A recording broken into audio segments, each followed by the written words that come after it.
Welcome to the channel, my name is Mageborn and today I'll be doing a review of Jedi Survivor. If you enjoyed the video, please consider subscribing. Thanks. Terrorist. You gonna let him call you that? The story in Jedi Survivor was a bit of a disappointment for me. If it was a TV show, I'd say that it was the filler episode of the season. 80% of the game felt like a side quest. There are emotional moments in the story, but they didn't hit me as hard as the ones from the original game. I struggled to really care about the story this time. The story gets an okay 7 out of 10.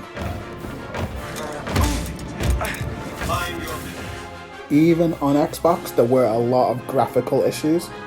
The first 5 hours of the story was fine and everything seemed to work, but the longer I played, the more problems arose, such as clothing clipping through everything, people appearing and then disappearing.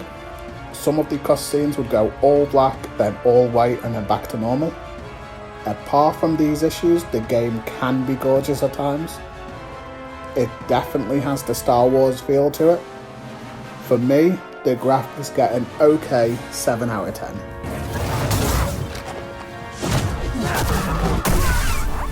So you're expecting me to use it like that? Combat felt a lot easier than the first game, but there are options to turn up the difficulty if you find the game a bit too easy like I did. I did like the options of the different stances. There should be a fighting style for everyone. Being able to force pull troopers to you and then stabbing them through the chest with a lightsaber is kind of hard to beat. The combat feels visceral and you truly feel like a Jedi. The combat is definitely the best thing the game has going for it, and the introduction of the new fighting styles was a good way to spice things up. For me, the combat gets an exceptional 9 out of 10.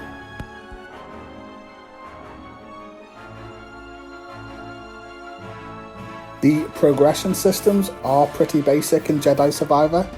As you level up, you will gain skill points you can spend in a number of different skill trees.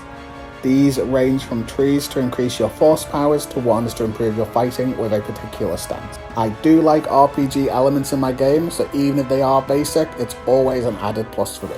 The progression gets a good 8 out of 10.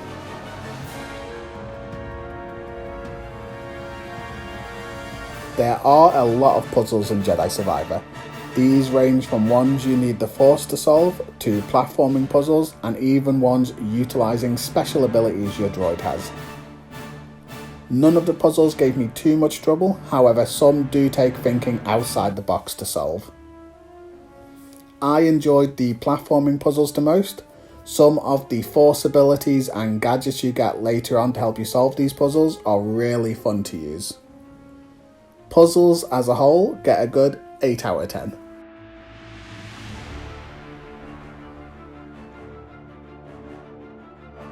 The achievements are done really well in Jedi Survivor. They are made up of the familiar open world achievements such as collectibles and combat related achievements. Then there are the ones for solving puzzles and some miscellaneous ones. By the time I had finished the story, I had about 60% of the achievements done. To mop up and complete the rest was a few hours extra. Because the traversal and combat is so much fun, I didn't mind going back and grabbing all the collectibles. The achievements get an exceptional 9 out of 10.